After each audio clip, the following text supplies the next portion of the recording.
Hi guys! ఈరోజు నేను మెంతాకుతో చపాతీ ఎలా చేసుకోరో చెప్పబోతున్నాను. దీనికోసం ముందుగా మనం ఒక బాండల్లో 2 టేబుల్ స్పూన్ల వరకు ఆయిల్ వేసుకొని, ఆయిల్ బాగా వేడైన తర్వాత నీట్‌గా కడిగి చాప్ చేసుకున్న మెంతాకు, అందులో రుచికి సరిపడా ఉప్పు, పావు టీ స్పూన్ పసుపు వేసి ఒకసారి బాగా మిక్స్ చేసుకొని మూత పెట్టి బాగా మగ్గనివ్వాలి.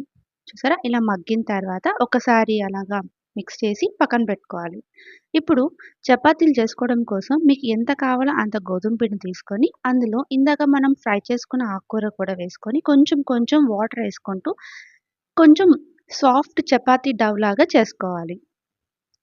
ఇలాగ చపాతీ డవ్‌లా చేసుకొని ఒక 10-15 నిమిషాల పాటు రెస్ట్ ఇవ్వాలి. ఇప్పుడు దీన్ని చపాతీలాగా చేసుకొని, 2 వైపులా బాగా నెయ్యి వేసి కాల్చుకోవాలి. ఈ చపాతీలు చాలా అంటే చాలా మంచిది హెల్త్‌కి. ముఖ్యంగా డయాబెటిక్ పేషెంట్స్‌కి కూడా చాలా మంచిది. ఆకుకూరలు తినని వాళ్ళు, పిల్లలకి ఇది మంచి ఆప్షన్ అనుకోవచ్చు. చూసారా? ఇలాగా 2 వైపులా కూడా మనము నెయ్యి వేసి ఫ్రై చేసుకోవాలి.